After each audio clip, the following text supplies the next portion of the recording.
నన్ను బలపరచు క్రీస్తు యందు నేను సమస్తము చేయగలను. దేవుడు మన పక్షమునుండగా మనకి విరోధి ఎవడు? ఆమేన్, ఆమేన్. మందరం ప్రార్థించుకోవడానికి మన హృదయాలను సిద్ధపరచుకుందాం.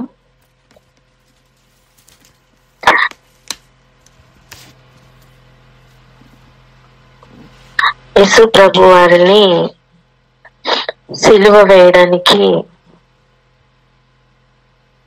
ఉన్న ప్రణాళిక ఏదైతే ఉందో అది ఉన్నతమైన ప్రణాళిక.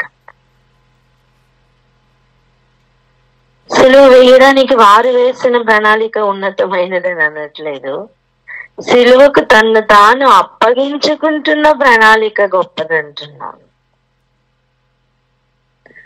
ఎలాగైతే నీళ్లలో బాప్తిసం తీసుకునేటప్పుడు ఆకాశం తెరవబడి ఈయన నా ప్రియ కుమారుడు, ఈయన యందు నేను ఆనందించుచున్నాను అని చెప్పారో, అలా యేసు ప్రభు వారు ఈ మరణం అనే ఈ సిలువ మరణం అనే ఈ బాప్తిస్మం గుండా వెళ్తున్నప్పుడు కూడా ఇది తండ్రి చిత్తమై ఉన్నది. నీతి యావత్తు తండ్రి యొక్క నీతి, తండ్రి యొక్క చిత్తం నెరవేర్చడానికి యేసు ప్రభు వారు చూపించిన విధేయత లెవెల్ అది. భూమి మీద ఆయన తగ్గించుకున్న లెవెల్ అది.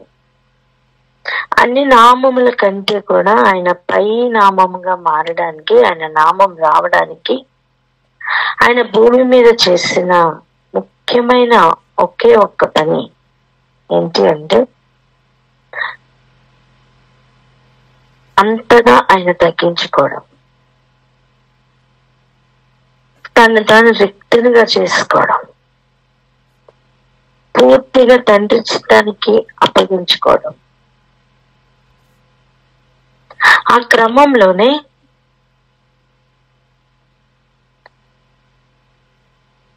ఆయన తను తాను అప్పగించుకున్నారు. చూస్తున్న వారందరికీ కూడా కొంతమందికి ప్రశ్నలు ఉండినాయి, కొంతమందికి అర్థం కాలేదు, కొంతమంది ఏదో జరుగుతుంది అనుకుని ఎదురు చూస్తూ ఉన్నారు. ఎందుకంటే యేసు ప్రభు వారు భూమి మీద తన సేవ పరిచర్య ప్రారంభించిన తర్వాత, అంటే 3.5 సంవత్సరాల కాలంలో గమనించండి, చనిపోయిన వారిని లేపారు, ఊచ చేయగలిగిన వారిని బాగు చేశారు, అసాధ్యం అనిపించిన పక్షవాయువులు వంటి వారిని అనేకుల్ని స్వస్థపరిచారు, కుష్ఠరోగులు చూస్తుండగానే కళ్ళెదురుగుండానే బాగైపోయారు. ఇలా అనేక అద్భుతాలు జరిగినప్పుడు ప్రజల్లో చాలా మంది ఎదురు చూసిన కార్యం తను తాను అలా రక్షించుకుంటారని. ఏదైనా చేసి ఆయన తను తాను రక్షించుకుంటారని ఎదురు చూసిన వాళ్ళు అనేక మంది. దానిని ఆశతో అడిగిన వాళ్ళు ఉన్నారు, ఎగతాళిగా అడిగిన వాళ్ళు ఉన్నారు. నిన్ను రక్షించుకుని మమ్మల్ని కూడా రక్షించవచ్చు కదా అని వాళ్ళు కూడా ఉన్నారు. కానీ ఇవన్నిటిని ఆలోచిస్తూ దీని మూలం ఎక్కడ ఉంది అని చూస్తే మనకు అర్థమయ్యే విషయం, భూమి అనే నియోజకవర్గం నుండి ఆయన జయించి కుడి పార్శ్వంలో కూర్చోవాలి. ఈ ఒక్క మాట చెప్తారా? భూమి అనే నియోజకవర్గం నుండి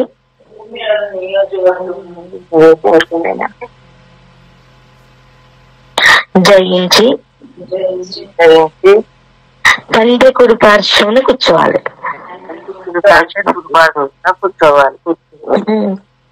ఈ ప్లాన్ తోనే మొట్టమొదటిగా మొదటి రాకడలో యేసు ప్రభు వారు వచ్చారు. ఏ పాపం లేకుండా చనిపోతున్నప్పుడు అయ్యో అయ్యో అని కాదు, ఆయన కామ్గా ఆయన మరణం మీద జయం పొందుతున్న, విజయం పొందుతున్న ప్రణాళిక అది. ఆ సిలువకు ఆయన వేలాడుతున్న అనుభవం, ఆ సిలువ మీద ఆయన ఏవేవి పొందారో వాటన్నిటి మీద ఆయన అధికారం పొందుతూ ఉన్నారు. ఆ సిలువ మీద ఆయన దేనికి అప్పగించుకున్నారో దాని అన్నిటి మీద ఆయన అధికారం పొందుతున్నారు.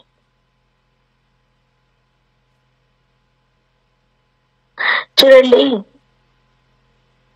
ఒక కాలేజ్ లో చదువుకొని అధికారం పొందుకున్నాక, పట్టా పొందుకున్నాక అదే కాలేజ్ లో ప్రొఫెసర్ అయిన వాళ్ళని చూసారా? ఉన్నారా లేదా? అలా అలా ఆయన శిలువ మీద పొందుతున్న ఒక్కొక్క శ్రమ, ఆయన చేస్తున్న ఒక్కొక్క కార్యం తిరిగి ఆయన పొందుతున్న అధికారానికి కారణం. మరి పక్కనున్న దొంగలు కూడా చనిపోయారు కదా, మరి పాపము చేసి చనిపోయారు. ఈయన పాపం లేకుండా చనిపోతున్నారు. ఈయన పొందుతున్న అధికారం ఇక ఎవ్వరు ఆపలేని అధికారం. మరణం కూడా ఆయనను పట్టి ఉంచలేని అధికారం. అది ఈ లోక జ్ఞానులకు అందని అధికారం. ఆయన పొందిన అధికారం మనుష్య కుమారుడు భూమి మీద పాపములు క్షమించడానికి అధికారం ఉంది అని చెప్పినప్పుడు తను తాను దేవునితో సమానం చేసుకుంటున్నాడు అని శాస్త్రులకు, పరిసయ్యులకు, సద్దుకైలకు, ప్రధాన యాజకులకు అభ్యంతరంగా ఉండింది. కానీ శిలువ మీద చేసిన కార్యం ద్వారా ఆయన పాపములను క్షమించడానికి, మరణాన్ని జయించడానికి అన్నిటికీ కూడా ఆయన ఇంకా అధికారపూర్వకంగా పట్టాబద్ధుడయ్యారు.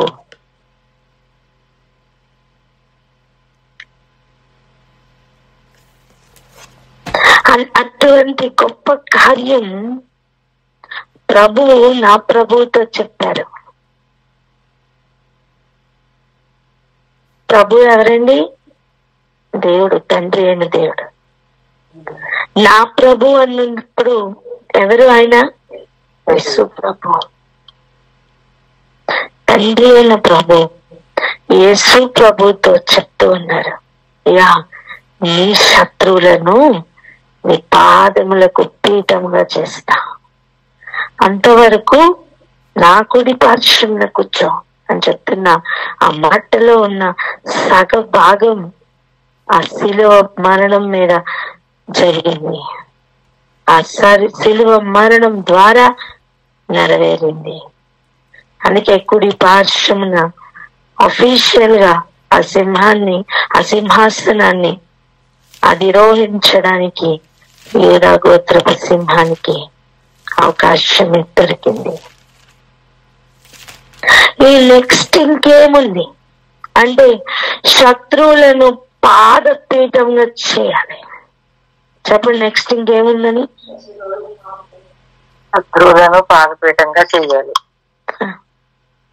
ఎలాగైతే ఆయన శిలువ మరణాన్ని ప్రపంచం అంతా చూసిందో అలాగనే ఆయన శత్రువులను పాదపీఠంగా చేస్తున్నప్పుడు ప్రపంచాలు చూడబోతున్నాయి.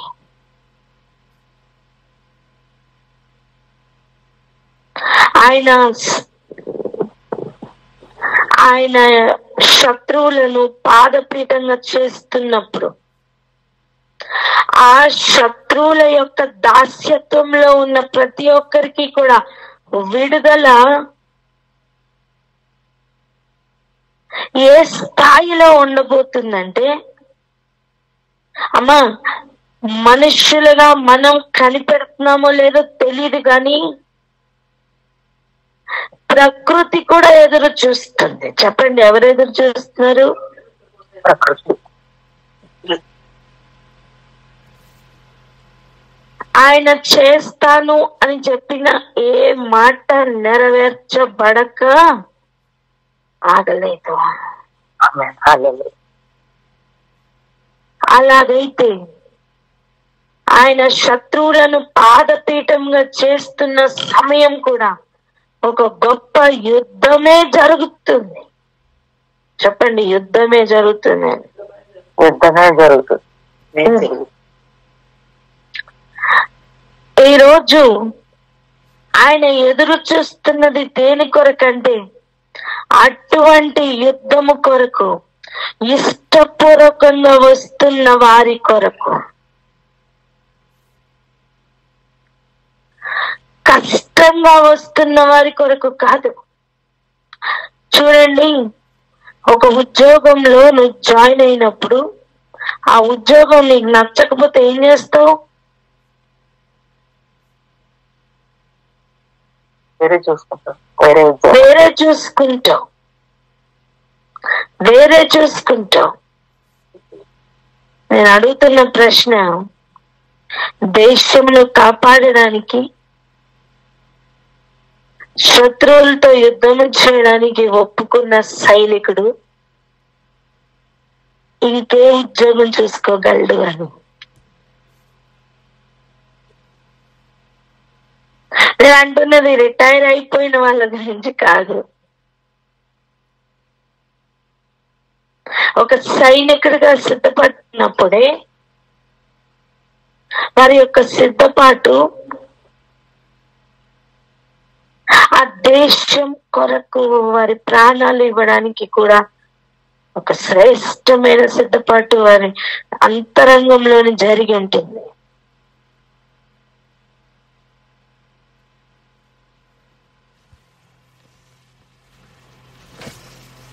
అందుకే యేసు ప్రభు వారు వెళ్తున్న ఆ శ్రమ, ఆయన అనుభవిస్తున్న ఆ శ్రమ, ఆయనకి తెచ్చి ఇవ్వబోతున్న గొప్ప అధికారంను బట్టి ఆయన ఆ శ్రమ గుండా వెళ్ళారు, అనుమతించారు. ఆ శ్రమల గుండా వెళ్ళడానికి తను తాను అప్పగించుకున్నారు.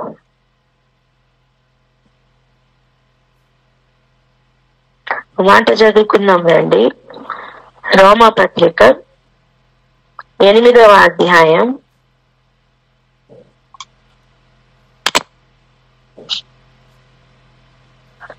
16, 17 వచనాలు మొదటిగా చదువుదాం.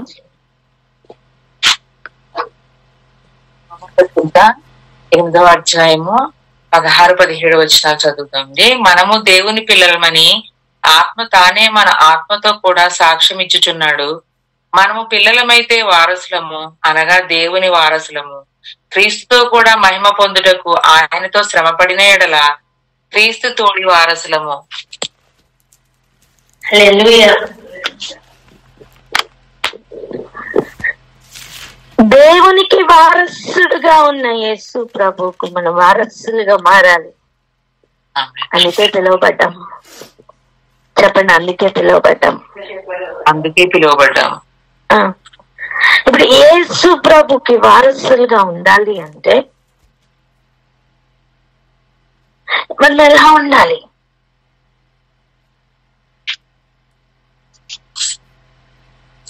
మనం ఆయన పిల్లలమైతే వారసులం కదా.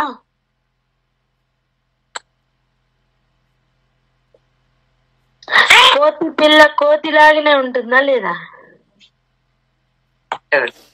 సింహం పిల్ల సింహం లాగానే ఉంటుందా లేదా?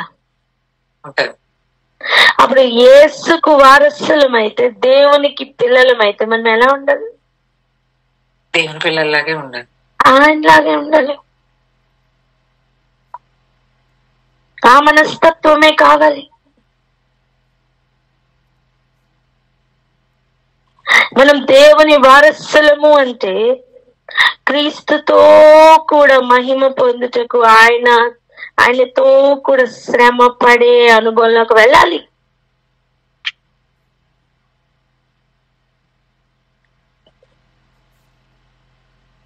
చూడండి,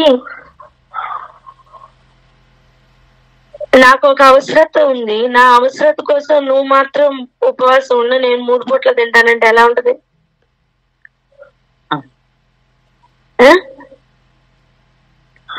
ప్రస్తుతం ఉన్న విశ్వాసులు అలాగనే ఉన్నారు. ప్రేయర్ పాయింట్స్ ఇచ్చేస్తారు, వాళ్ళెవరో నా కోసం ప్రార్థన చేస్తారని, అంతే కదా. ఈ అయ్యగారు మాత్రం జలస తీస్తా ఉంటాడు. మళ్ళా ప్రశ్నించే వాళ్ళు కూడా ఉంటారు కొంతమంది. ఎట్లా? మేము ప్రేయర్ పాయింట్ ఇచ్చేసాము, మేము ప్రేయర్ చేయమన్నాము, కానీ మాకు ఇంకా ఏం జరగలేదండి. అయ్యా, ప్రార్థన చేయమని కోరి నువ్వు ప్రార్థన చేస్తున్నావా?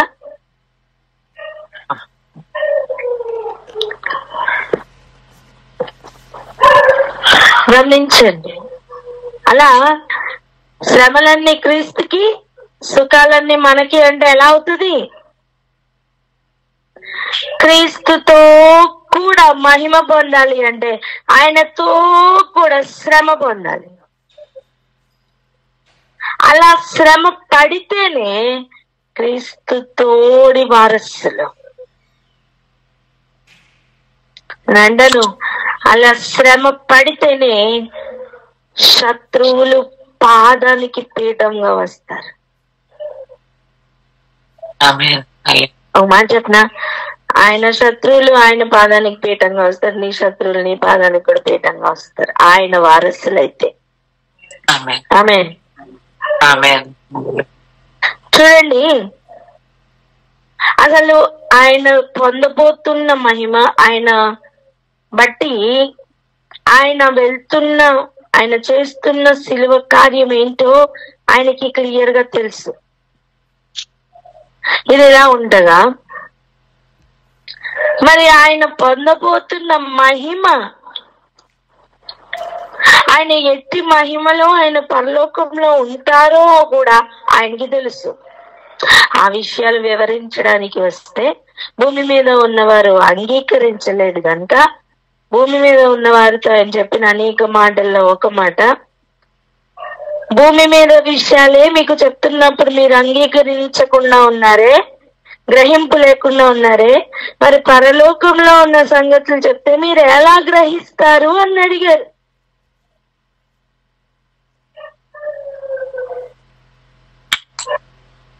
అంటే ఆయన ఎందు నిమిత్తం భూమి మీదకి వచ్చారో ఆయనకి తెలుసు, ఆయనకి ఎక్కడికి వెళ్ళబోతున్నారో ఆయనకి తెలుసు. శ్రేష్టమైన వివేకము, శ్రేష్టమైన తెలివి కలిగిన వారు, ఆయనే జ్ఞానమై ఉన్నారు. సో ఆయనకు తండ్రి వలన విలిన సంగతులు, తండ్రి వలన నేర్చుకున్న సంగతులు అన్ని ఎరిగి ఉన్నారు. ఆయన తండ్రి చిత్తంను నెరవేరుస్తూ ఉన్నారనే క్లారిటీ ఆయనకి ఉంది. కన్ఫ్యూజన్ తో ఆయన లేరు. ఏంటండి? కన్ఫ్యూజన్ తో ఆయన లేరు. అసలు ఏం జరుగుతుందో తెలియకుండా అనే క్వశ్చనే ఆయన దగ్గర లేదు. చాలా క్లారిటీ ఉంది ఆయనకి. ఆయన ఏం చేస్తున్నారు, ఎటు వెళ్తున్నారు, ఆయనకి ఏం జరగబోతుందో అన్నిటి మీద ఒక క్లారిటీ ఆయనకి ఉంది.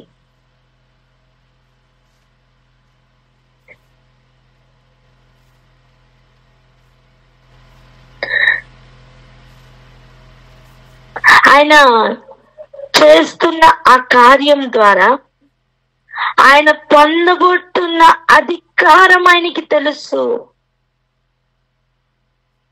ఆయన దేనికి వారసుడై ఉన్నారో ఆయనకి తెలుసు. అందుకే ఆయన చెప్తున్న మాటలు మనం యోహాను సువార్తల్లో చదువుతున్నాం 7, 8 అధ్యాయాల్లో.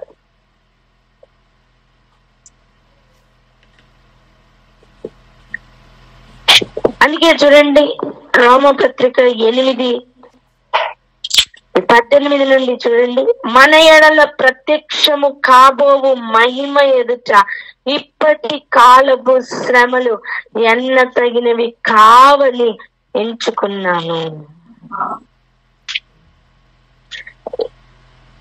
ఆయన వారసులుగా మనం ఎట్టి మనస్సు కలిగి ఉండాలి.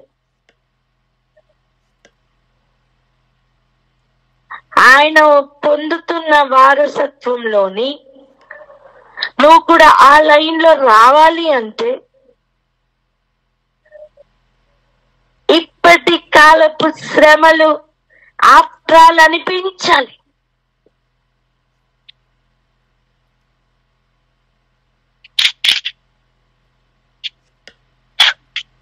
చూడండి, దేవుని కుమారుల ప్రత్యక్షత కొరకు, అంటే ఆ కుమారులు పొందబోతున్న వారసత్వం కొరకు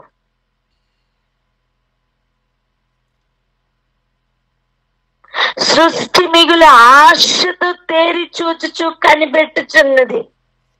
నేనంటాను, సృష్టి ఎలా ఎదురు చూస్తుందో తెలుసా? ఎంత ఆశతో ఎదురు చూస్తుందంటే, నువ్వు పాకిస్తాన్ ఇండియా మ్యాచ్ అవుతుంటే నీకు ఉన్నదంతా పెట్టి టికెట్ కొనేసుకుని అందులో కూర్చుంటే ఎంత ఆశతో చూస్తావో అలా ఎదురు చూస్తుంది సృష్టి. భూమి మీద చూడండి 11 మంది ఆటగాళ్ళు వెళ్ళి ఉండొచ్చు, కానీ బరిలోనికి దిగి ఆడుతున్న వారి ఇద్దరి మీదే కదా మనసు పెట్టి చూస్తారు, దృష్టి మొత్తము పెట్టి చూస్తారు. అవునా? క్యాబిన్ లో కూర్చున్న మిగిలిన 10 మందిని చూస్తారా? బ్యాటో బాలో పట్టుకుని ఆ పిచ్ లో ఉన్న వారిని చూస్తారా? చెప్పండి, ఎవరిని చూస్తారు? ఓ, ఏం చేస్తున్నారు? అందరు నిద్రపోతున్నారా? బ్యాట్ బాల్ పట్టుకుని ఆ పిచ్ లో ఉన్న వారిని చూస్తున్నారు. అది అలా ఎవరు ఆయన నామం పెట్టుకుని ఆయన వైపు త్రిప్పబడుతూ చీకట్లోంచి వెలుగులోనికి వస్తూ ఉంటారో వారి వైపు ఆశతో సృష్టి చూస్తూ ఉంటుంది. సృష్టి అంతా ప్రస్తుతం ఒక దాస్యత్వంలో ఉంది. దానిలో నుంచి విడుదల కోసం ఎదురు చూస్తుంది.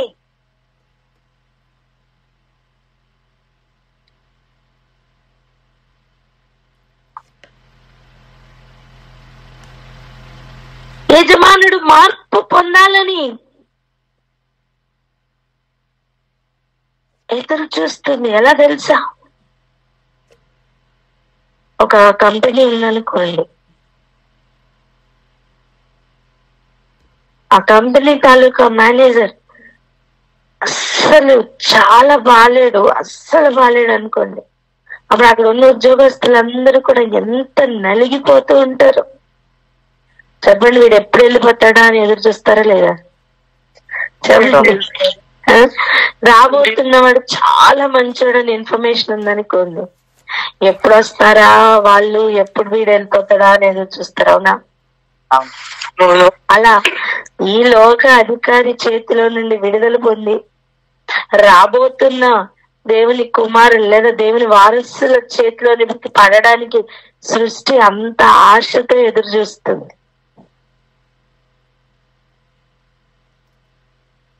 నేను అడుగుతున్న ప్రశ్న ఏంటి తెలుసా? సృష్టి ఎదురు చూస్తుంది, మరి మనకి అటువంటి ఎదురు చూపు ఉందా? ఉంటే యుద్ధ సన్నాహ దినము కొరకు సిద్ధపడు వారిగా ఉంటాం. పరిశుద్ధతను అలంకరించుకుని వారిగా మారుతాం. పరిశుద్ధత మీద ఆసక్తి అధికమవుతుంది. ఎవరు చూస్తున్నారని వేషధారణతో సంబంధించిన పరిశుద్ధత కాదది. ఎవరు లేకపోయినా, హలో, ఎవరు లేకపోయినా, ఒంటరిగా ఉన్నప్పుడు కూడా పరిశుద్ధతను కాపాడుకుంటూ పరిశుద్ధతను ధరిస్తున్న అనుభవం అది. శ్రమల నుండి పారిపోయే అనుభవం కాదది. శ్రమ గుండా వెళుతున్న పర్వాలేదు, దాని తర్వాత పొందబోతున్న మహిమ మీద ఉన్న నిరీక్షణ అధికమవుతున్న అనుభవం అది.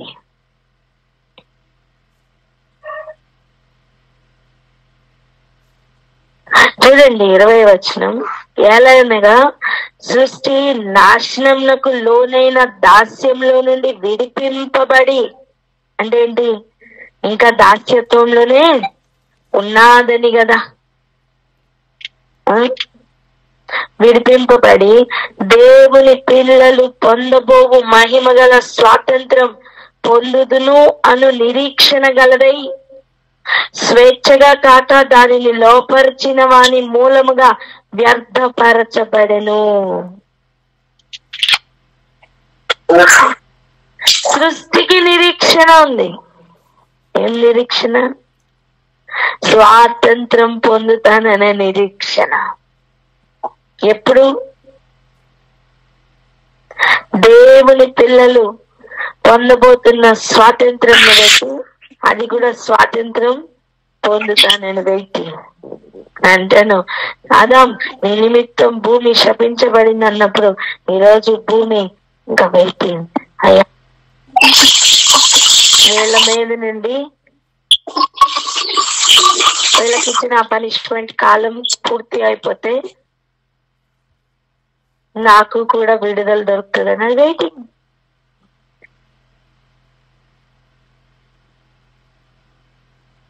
అందుకే సృష్టి యావత్తు ఇది వరకు ఏకగ్రీవముగా మూల్గుచ్చు ప్రసవ వేదన పడుచు ఉన్నదని ఎరుగుదము.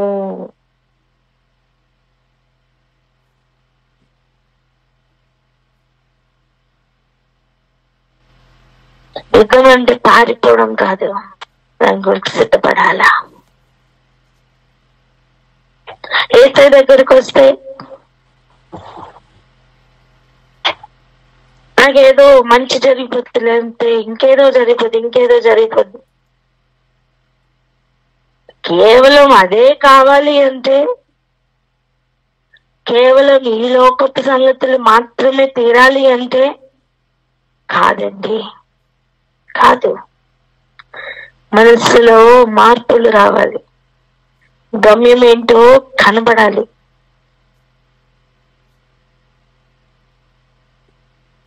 మన పిల్లలకు చెప్తూ ఉంటాం, ఈ ఒక్క సంవత్సరం కష్టపడి ఇక జీవితం అంతా నీకు హ్యాపీ అని కదా, అవునే కదా, చెప్పండి. అవునండి, అవును. అలాగనే క్రీస్తు తోడి వారసులుగా ఉండాలి. అందుకే పిలువబడ్డామంటే మరి ఆ ఏర్పాట్లో, ఆ మార్గంలో శ్రమలు ఉండవా? ఉంటాయి. అంటే పౌలు గారు తను సిద్ధపరచుకున్న విధానం చెప్తున్నారు. ఇవి ఎన్న తగినవి కావని ఎంచుకొనుచున్నాను అని. క్రీస్తుతోడి వారసులుగా ఉన్నవారే యుద్ధ సన్నాహ దినము కొరకు సిద్ధపడిన వారు. నేను చెప్తున్నది ఏమిటంటే, ఆయన అధికారం పొందడానికి భూమి మీదకి మొదటి రాకడలో వచ్చారు, ఆయన పొందారు. రెండవ రాకడలో ఆయన చేయబోతున్న గొప్ప కార్యం, ఆయన శత్రువులు ఆయన పాదానికి పీఠంగా రాబోతున్నారు. ఆ యుద్ధం జరిగే తీరుతుంది. ఆ యుద్ధ దినం ఆయన శత్రువులు కూలిపోతారు. అందుకే ఆయన శత్రువులు భూమి మీద నీకు కూడా శత్రువుగా ఉన్నారా లేదా అని టెస్ట్ చేయమనేది. అర్థమైందా? ఇప్పుడు చెప్పండి, శత్రువుతో చేతులు కలుపుతావా?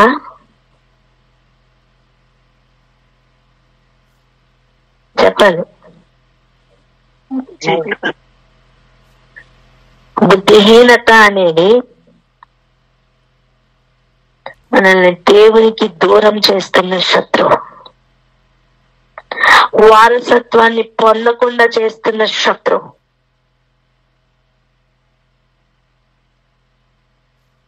అదొక కాముకురాలతో సమానం. ఎవరు? బుద్ధిహీనత. ఉపదేశం పొందడానికి కూడా నీకు ఒక శ్రమ ఉందా? లేలే.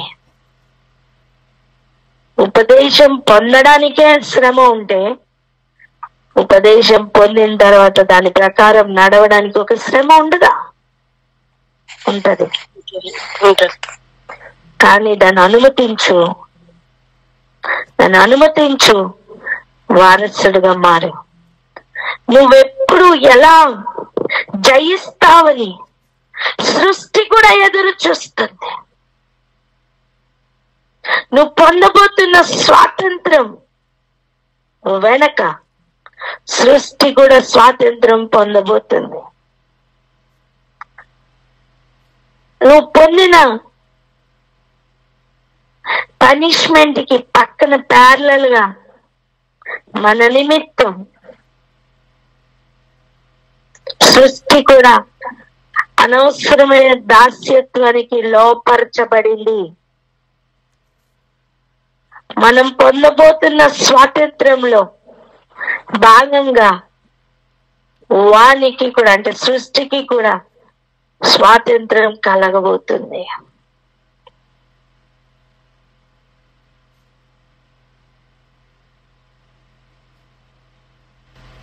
వివేకం కలిగి తెలివితో ఏ మార్గం కావాలో ఎన్నుకో.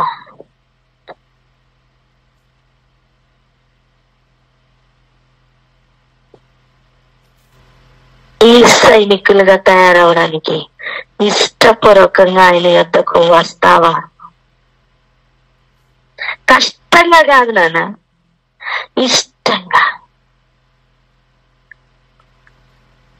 ఇదే ఉద్దేశంతో 110వ కీర్తన చదువుకొని మనం ప్రతిదినం సిద్ధపడాలి. అంటే నీకు ఏం జరుగుతుందో అర్థం కాలేనప్పుడు అంతా 110వ కీర్తన చదువుకో.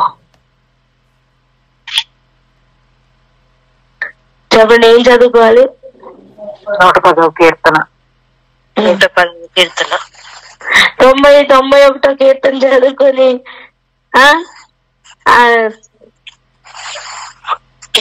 అదొక హీలింగ్ ప్రేయర్ లాగా, లేకపోతే అదొక సూదింగ్ గా అనిపిస్తుంటది కదా. కాదు, దాంతో పాటు ప్యారలల్ గా 110 కూడా చదువుకో.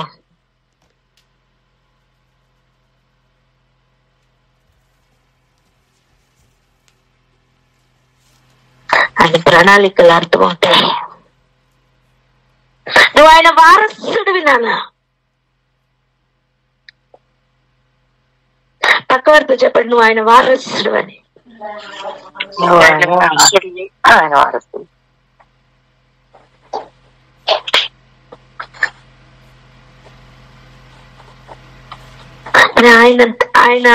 ఆయన ఏ మార్గం గుండా వెళ్ళబోతున్నారో ఆయన ముందే చూశారు. ఆయన దాన్ని నిరాకరించలా, తప్పించుకుని పారిపోలా. నీతి యావత్తు ఇది జరుగుతుందని ఆయనకి తెలుసు. మరి దేవుని నీతి నెరవేర్చడానికి ఈరోజు నువ్వు నేను సిద్ధపడితే ఆ అలంకరణ ధరించుకోవడం సాధ్యమవుతుంది. అట్టి వారి కొరకు సృష్టి కూడా ఆశతో ఎదురు చూస్తుంది. నేనేమన్నా తెలుసా, నీ చుట్టూ ఎవ్వరు లేనప్పుడు, ఒంటరిగా ఉన్నప్పుడు నువ్వు ఓడిపోతున్నావు చూడు. వద్దు అన్నవి చూస్తూ నీ కళ్ళుని నువ్వు పాడు చేసుకుంటున్నావు, నీ అవయవాళ్ళు నువ్వు పాడు చేసుకుంటున్నావు, నీ జీవితం నువ్వు పాడు చేసుకున్నావు. నీ చుట్టూ ఎవరు లేరు, మనుషులు ఎవరు లేరు, నిజమే. కానీ నిన్ను చూస్తున్న సృష్టి అయ్యో అని, ఏదో ఒక బాల్ వికెట్ పడిపోతే ఎంత బాధపడుతుందో ఇండియా మొత్తం, అలా సృష్టి అంతా అయ్యో జయించలేదా, పడిపోయావా అని బాధపడుతున్నారు. నా చుట్టూ ఉన్న గాలి, నీరు అన్ని సాక్ష్యమేనండి. అవి చేస్తున్న జయధ్వనులు ఈరోజు నీకు చెవులకు వినపడాలి. ఒకసారి అంటాం, నేను ఎంత కష్టపడుతున్నాను ఎవరికి తెలియదండి. ఎందుకు తెలీదు? దాస్యత్వంలో నుంచి స్వాతంత్రంలో కోరుకుంటున్న సృష్టి చూస్తూనే ఉంది, ఆశతో ఎదురు చూస్తుంది.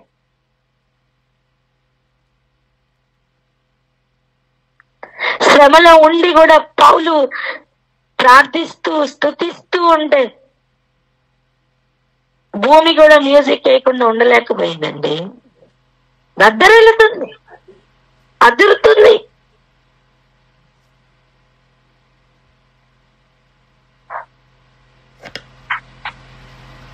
హలో, నీతో కలిసి నీ శత్రువులు ఏం స్తుతించరు? చెప్పండి అన్నమాట.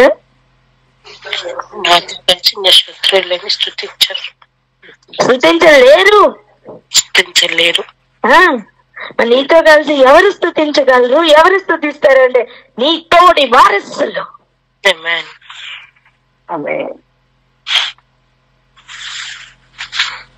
రోజు వారసుడా కాదా అనే ప్రశ్న మన ముందుంది.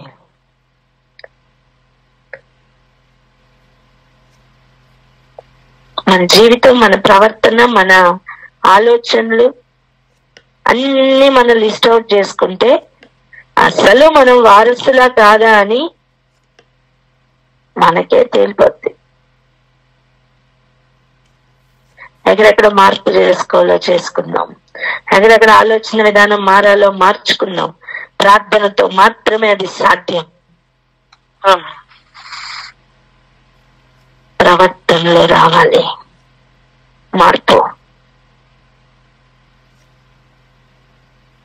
రాజ్యం సమీపించిందని అప్పుడే చెప్తే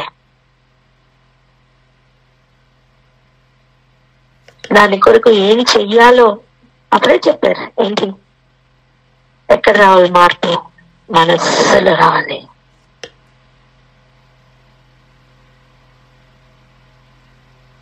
మన ఎదురు చూపు దేని కొరకు, మన సిద్ధపాటు దేని కొరకు అన్ని ఆలోచన చేసుకుంటూ ఆయన వారసులుగా మారే అనుభవంలోనికి వెళ్దాం. పిలువబడిన పిలుపు అదేనండి, ఆయన వారసులు. తగిన యోగ్యమైన ప్రవర్తనతో కదులుదాం. పరిశుద్ధతను ధరిస్తున్న అనుభవంలోనికి వెళ్దాం. ప్రార్థన చేసుకుందాం.